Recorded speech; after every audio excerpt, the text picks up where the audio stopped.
Hasil pemeriksaan kami menemukan terdapat sel kanker di usus ibu.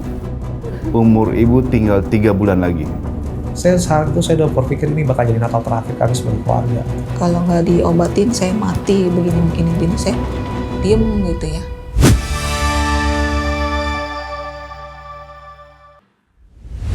Hasil pemeriksaan kami menemukan terdapat sel kanker di usus ibu. Maaf, umur ibu tinggal 3 bulan lagi.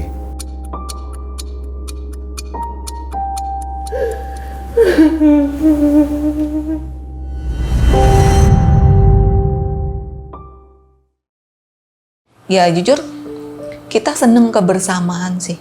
Jadi untuk kemana-mana tuh selalu berempat.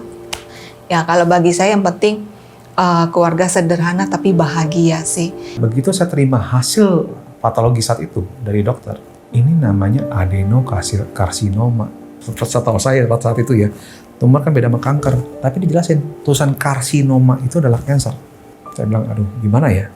Tapi saat itu saya bilang sama istri saya, enggak, ini cuma tumor jinak. Dan dalam proses tersebut ya saya coba untuk mencari tahu apa sih yang nggak boleh dimakan, apa sih yang harus dimakan, terus mesti obatnya masih apa kayak gitu. Itu saya cari saat itu tanpa sepengetahuan istri saya. Saya tuh sering kali poker face. Poker face itu jadi muka saya tidak menunjukkan emosi saya sebenarnya. Karena istri saat itu nggak boleh lihat saya lemah gitu loh. Kalau saya hancur, dia pasti lebih hancur. Dibilang diem. Ih, tuh kan tumpah. Udah aku bersihin dulu. Nggak usah. Biar papa aja ya. Nggak apa-apa, aku aja. Kamu istirahat ya.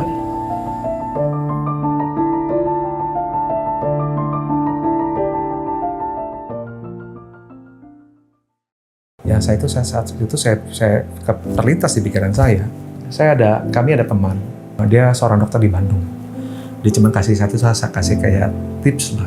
Kalau lu memang mau teriak-teriak, lu mau nangis, lu mau gimana pun, cari tempat lain. Tapi pastikan begitu sudah selesai, pastikan semua itu udah beres.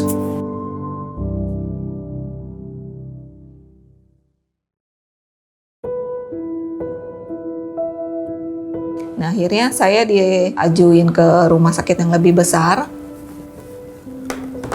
Maaf ibu, hasil pemeriksaan kami menemukan terdapat sel kanker di usus ibu.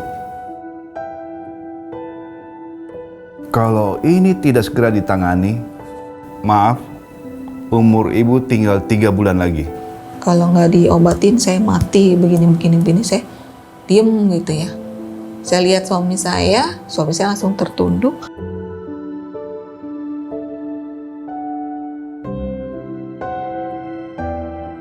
Oh, berarti dia udah tahu, gitu kan? Akhirnya saya bilang, kenapa kamu bohongin saya?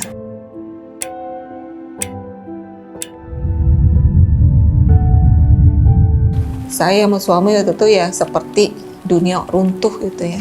Kaget sih, shock. Desember kita terima hasil, udah mau menjelang Natal. Saat itu saya udah berpikir ini bakal jadi Natal terakhir kami sebagai keluarga gitu.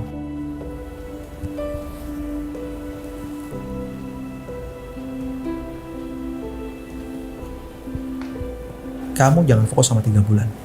Orang sehat belum tentu umur panjang, orang sakit belum tentu umur pendek. Orang sehat bisa aja dipanggil pulang Tuhan dengan nggak punya kesempatan. Pikirin apa yang kamu bisa lakuin.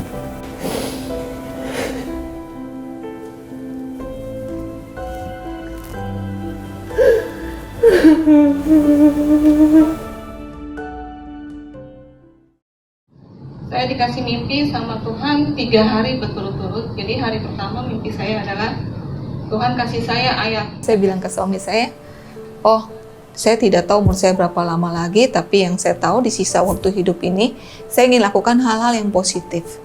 Ya, jadi saya bilang saya berusaha untuk sharing gitu dengan orang-orang cancer, atau kami akan sharing ke gereja-gereja. Jadi kemudian saya berangkat ke Pineng. Saya ngecek untuk memastikan benar nggak saya kanker ganas. Ternyata dokter bilang benar. Jadi kami coba lakukan hal-hal yang positif gitu ya. Menurut saya itu saya lakukan hal itu saya happy sih. Selama saya bisa gerak, pasti saya akan lakukan. Gitu.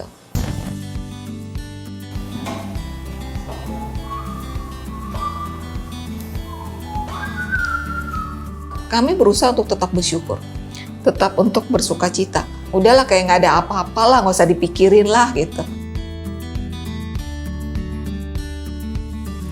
Bubur ayam buat istriku. Wow. Enak nih kayaknya. Jadi kami tetap kebersamaan kami dengan anak-anak gitu ya. Sip. Up. Ih, canda. Saya cuma minta tolong Tuhan, kasih saya kekuatan untuk menjalaninya hari demi hari. Kami berusaha untuk tetap bersyukur.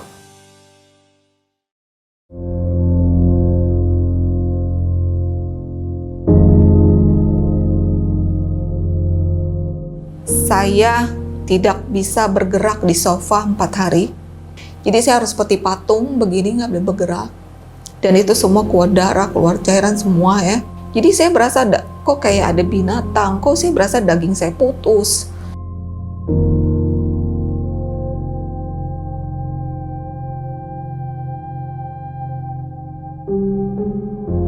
Dia sudah ada namanya beberapa kali percobaan untuk bunuh diri. Saya punya segala pilihan untuk mundur. Cuma saya memilih untuk tidak. Kenapa? Dia lebih punya hak untuk nyerah, dia yang punya hak. Saya nggak punya hak sama sekali. Ma, Bapak tahu Mama udah kesakitan. Ada kalanya di mana saya harus bertanggung jawab, di mana kalau istri saya nyerah, saya harus semangatin dia. Saya harus semangatin dia, bagaimanapun juga. Ya, saya juga saat itu saya juga bilang, makanya kamu hidup itu bukan buat kamu sendiri, buat orang banyak. Banyak orang udah saksiin kamu, banyak orang banyak doain kamu, dan kamu mau mengecewakan mereka. Pikir lagi, saya bilang.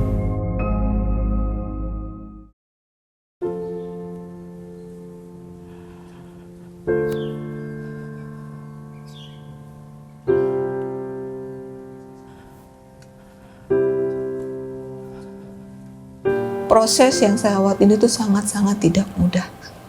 Begitu banyak kesakitan, begitu banyak penderitaan yang harus saya alami. Jadi sebenarnya lagu-lagu lirik yang saya tulis itu ya, itu sebenarnya curahan hati saya ke Tuhan. Saya berkata-kata sama Tuhan. Ya, akhirnya saya tulis kembali. Jujur, kalau dibilang lelah, saya lelah. Saya capek, saya capek. Saya down, saya down. Cuma akhirnya saya bilang, oke lah Tuhan.